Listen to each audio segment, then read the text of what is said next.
یہ ہماری بد نصیبی ہے کہ اکثریت قرآن حکیم کو پڑھتے تو ہیں لیکن اس کے معنی سے واقف نہیں، اور اللہ تعالیٰ نے حضرت محمد صلی اللہ علیہ وسلم کی طرز زندگی کو ہمارے لیے ایک بہترین نمونہ قرار دیا ہے، اس کے بارے میں بھی بہت کم معلومات رکھتے ہیں۔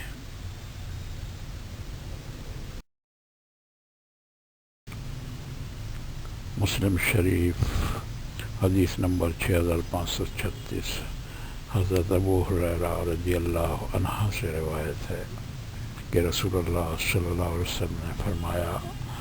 بدگمانی سے دور رہو، کیونکہ بدگمانی سب سے زیادہ جھوٹی بات ہے۔ دوسروں کے ظاہری عیب تلاش کرو، نہ دوسروں کے باطنی عیب ڈھونڈو۔ مال و دولت میں ایک دوسرے کے ساتھ مسابقت نہ کرو، ایک دوسرے سے حسد نہ کرو، آپس میں بغض نہ رکھو، ایک دوسرے سے روگرانی نہ کرو، اور اللہ کے ایسے بندے بن کر رہو جو آپس میں بھائی بھائی ہیں۔